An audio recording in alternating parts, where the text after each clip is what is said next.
Alright, hello there, everybody, nobody, somebody, anybody, Bueller. This is Jawbreakers, Lost Souls, which also includes Jawbreakers Book 1 and Jawbreakers Book 2. So this is going to be my spoilery review. Just to start off, in general, I like the concept of the book. I'm not really capes and cows kind of guy because I'm in my 40s now. I don't really care for that kind of stuff. It doesn't really interest me. But I grew up as an army brat, and GI Joe was a huge part of my childhood, and so I'm more into this kind of concept where it's more like action adventure, military sort of thing. And so I think the book is pretty decent. So let's just get right into it. There is the first thing that I wanted to talk about is something that I noticed, and once I noticed it, it's hard not to see it every time. If we look at the Jawbreakers logo here, the 3D effect under the J, it goes towards the middle. The vanishing point goes towards the middle. But here on the S, you see it doesn't. It goes straight down when it should come here towards the middle. So it's just like this weird, it's unbalanced sort of effect thing that's kind of looks just strange to me. And so like I said, it just bothers me every time. I know it's nitpicking. Um, so anyway, the main thing that I want to talk about in this story is the little beats, the character moments that could have been done better. For example, this first one, in the first scene, we have all the Jawbreakers. They just, I guess, killed Godzilla with the Eiffel Tower, and now they're running away from these dudes. I don't know what they are, if they're supposed to be French police or like Hydra sort of thing. I don't know. I don't know exactly what's going on. But so to get away, they just jump off into the river and then go onto the boat and then take off. So it's not really compelling. It's not really interesting. It's not really unique. So what occurred to me is, like, say for example, something that could have made it more unique to the book and to the characters is if they get cornered, how do they get away? Well, maybe if they use this guy, Cuffs, he's bulletproof. We find out, I don't think in this book, I don't think they mention it in this story, but in book 1 he mentions it. So this guy's bulletproof. Well, what if, say, like, Silkworm grabbed him and then used him as a shield and said, like, pretending he's gonna shoot the guy if these guys don't let him go. So he's using him like as a hostage, but the police don't know that he's bulletproof. So they could, they shoot him or whatever, and it doesn't hurt him, and that allows them to get away using him as like a shield. And it's sort of like it could be sort of like a joke between these two that Silkworm uses him as kind of like this human shield, and that's kind of how they get away.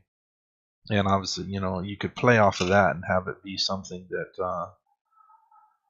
that has occurred. It's like a recurring gag between these two, and because these two characters have this sort of relationship where they're egging each other on and stuff like that.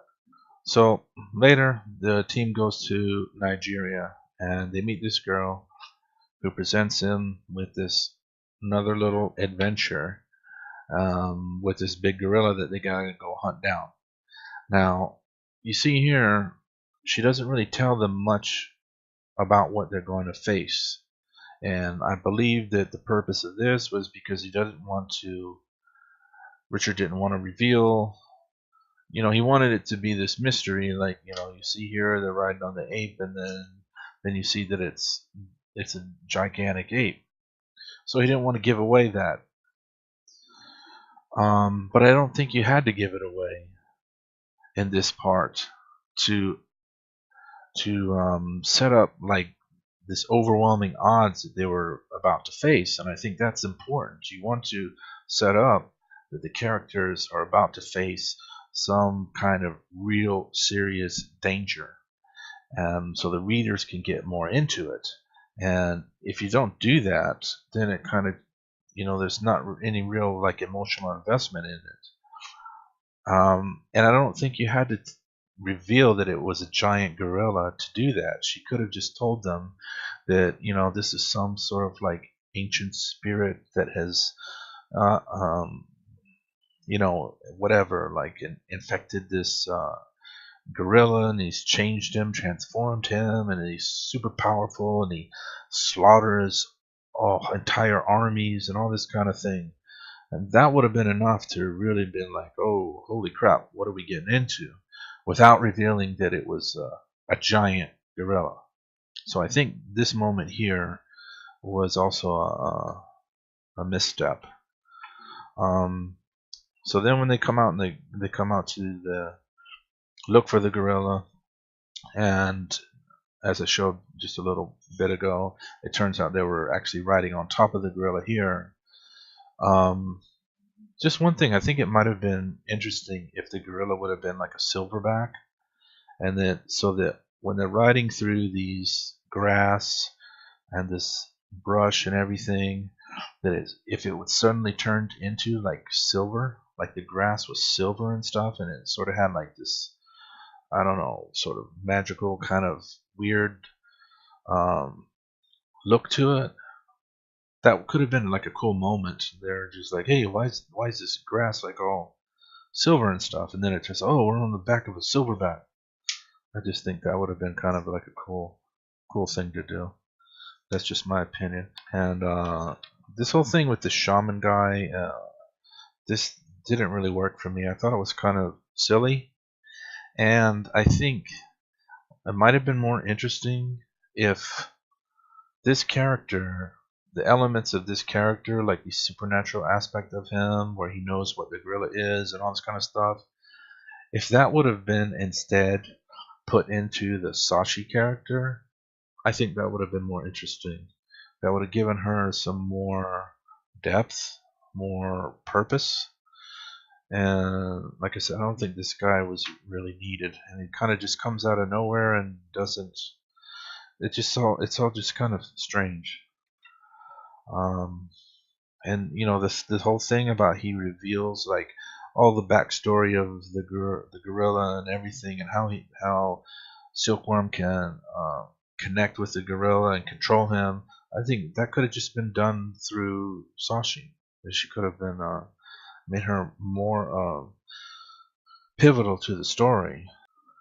So here's the next moment that I think was missed right here, when Devil Dog and Hell Priest are in the back of this truck, and so you got to see, how do they get out of this truck? How do they get away from these guys and back to their team? Well, here we just see them somehow. They're just take control over everybody, kill them, and then there's a hole in the truck, and then they come out of the bottom and then take off. Is there usually a hole in a truck like this? I don't think so. But you can still do the same thing, and it would have been something that's more, could have revealed some more about the characters. Is that, what if one of the characters made the hole in the truck? Like, they got to figure out how to get out of the truck without being seen, because they don't want to fight all the 50 other dudes. So one of the guys could have used whatever power. I don't know what Devil Dog's powers are, but if he has like a special weapon or something, he could just cut a hole in the floor, and then they could get out and go away. Having it just be where there's a hole there, there's a little removable sheet or whatever, just it just looks kind of like lazy. It doesn't really make any sense. And if you would have done it the other way, where you had the character actually made the hole, he figured out how to get out of there using his own special talents or skills or whatever, that would have made it like more interesting, in my opinion, obviously. General, oh, get out. Oh, it's a monkey. Oh, it's gorilla. Oh, look at that. Oh, he's gonna kill us all. Holy shit. There's a giant gorilla. Holy shit! Look at that, another naked lady. Yeah. Oh. I guess every woman here is all naked.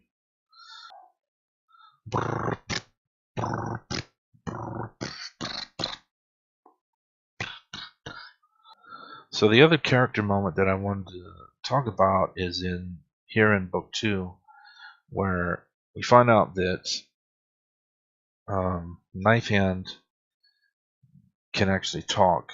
He's just the reason why he don't talk is because he's have some kind of vow of silence, and so for some reason he just all of a sudden decides to.